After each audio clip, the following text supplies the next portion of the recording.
오늘의 말씀 누가복음 16장 10절 말씀입니다. 지극히 작은 것에 충성된 자는 큰 것에도 충성되고 지극히 작은 것에 불의한 자는 큰 것에도 불의하니라. 아멘. 오늘은 작은 것에 힘쓰면 큰 것에도 힘쓸 수 있습니다 라는 말씀으로 은혜 받도록 하겠습니다. 제가 처음에 노래를 배웠을 때, 이제 레슨을 처음 받았을 때 선생님께서 저한테 이렇게 말씀해 주셨어요.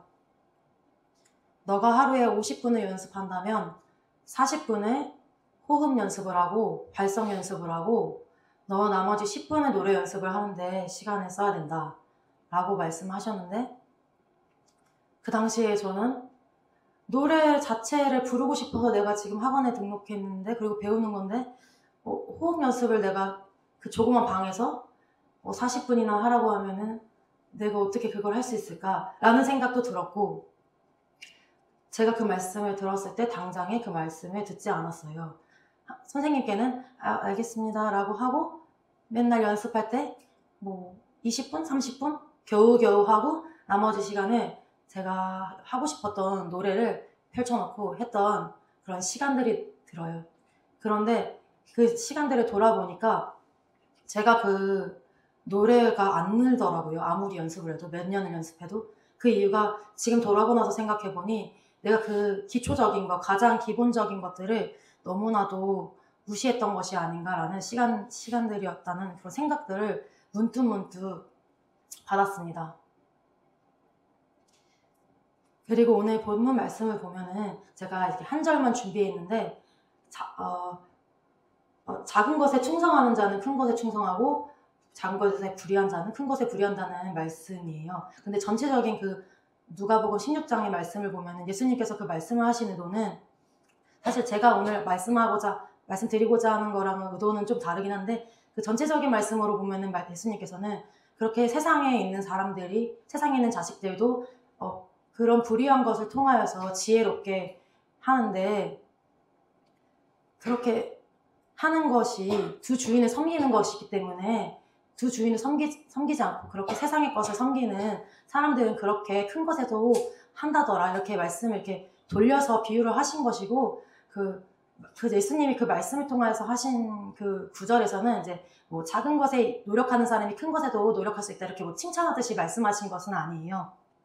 그런데 이 말씀을 통해서도 제가 깨달을 수 있었던 것은, 작은 것에 힘을 쓰다 보면은 큰 일도 할 수는 있겠구나, 이렇게 어떤 부분에서 이게 신앙 안에서도 알 수 있게 되고 세상 안에서도 제가 그 부분을 조금씩 깨달아가고 있어요.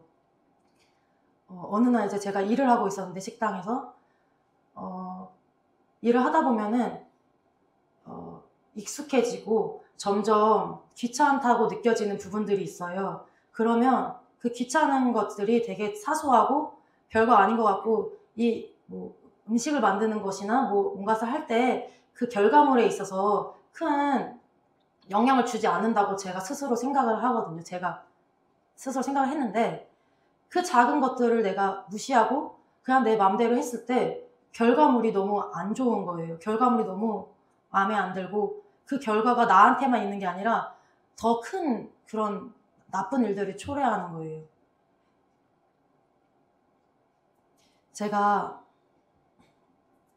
코로나 기간 동안에 이제 어떤 분이 저한테 이런 말씀을 해주셨어요.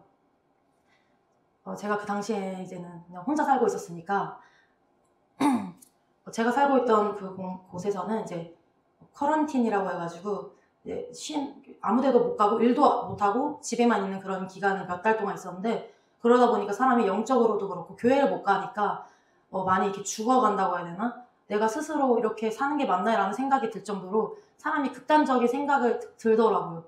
별 일이 없는데도. 그래서 내가 왜 이렇게 살고 있지? 라는 생각을 하는데, 물론 그건 사탄이 주는 생각이지만요. 그래서 이제 그런 상황 속에서 어떤 분이 저한테 너가 기도를 해야 된다, 이렇게 말씀을 해주시는 거예요. 그런데 그 당시에 제가 사는 곳은 아파트고 옆에 룸메이트도 들을 수도 있는데 제가 어떻게 기도를 해요? 못해요. 이렇게 그냥 바로 단칼에 그렇게 말했던 그 기억이 나요. 그렇게 말하고 나서도 내가 왜 이렇게 말했지? 그러게 기도가 중요한 건가? 중요하겠지. 그런 생각을 했었어요. 그리고 나서 이제 그 해에 저에게 수련회를 가는데 이제 찬양을 리더를 할 수 있는 그런 기회를 주셨어요. 그래서 그래, 내가 여태 동안 뭐 이래저래 일 때문에 못했었는데 이번을 통해서 내가 좀 찬양도 해보자.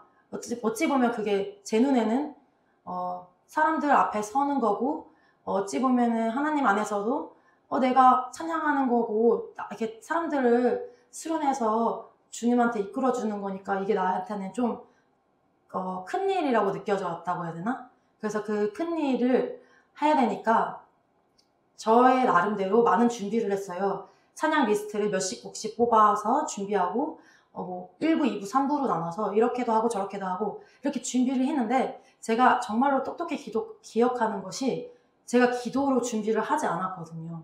그 마음 안에, 제 중심 안에는 좋은 찬양으로 좋은 목소리로 찬양해서 인도하면은 그 수련회에서 예배하시는 모든 분들이 은혜 받지 않을까라는 저는 그런 생각을 했었습니다. 그리고 그 당시 결국에는 그 수련회에서 제가 스스로 느낄 정도로 아무런 마음의 뜨거움이 있지 않고 아무런 회개도 나오지 않고 주님께 제 스스로 불평했던 것 같고, 그리고 같이 함께 계셨던 분들도 제가 느끼기에는 큰 이런 성령님의 임재를 느낄 수가 없었습니다. 기도하는 것이 저에게는 이제 작은 일이었던 거예요. 다른 분들한테는 그게 작은 일이 아닐 수 있고요. 근데 제가 느낄 때는 누가 보이지 않는 곳에서 누가 알아주지도 않고 하나님께서 바로 응답을 주시지도 않는 그 작은 일이 너무나도 필요하지 않다고 느꼈었어요. 그런데 제가 이제 최근에 아프면서 많이 이렇게 쉬게 되고 기도하는 그런 교회 매일매일 기도 자리가 있는데 쉬게 되니까 스스로 느꼈던 것은 내가 이렇게 며칠만 기도를 쉬었는데도 내가 지금 뭔가가 하나님과 멀어져 가고 있다는 그런 느낌이 느껴졌어요. 물론 제가 그렇다고 그 전에도 엄청 가까웠다는 건 아니지만 이렇게 내가 생각할 때 이 사소한 이 시간이 이 기도가 나에게 다른 내가 삶을 살아갈 수 있는 큰 그 힘을 줬던 거구나라는 그런 깨달음을 하나님께서 주셨습니다. 제가 드리고 싶은 말씀은 각자에게 기도뿐만이 아니라 하나님께서 작은 것을 헌신하라고 하신 것이 있을 거라고 생각이 듭니다. 그 작은 것을 내가 볼 때 보잘것없지만 그것들을 해나갈 때 우리가 하나님 안에서도 큰 일을 하실 수 있으실 거라고 믿고 그렇게 기도하겠습니다.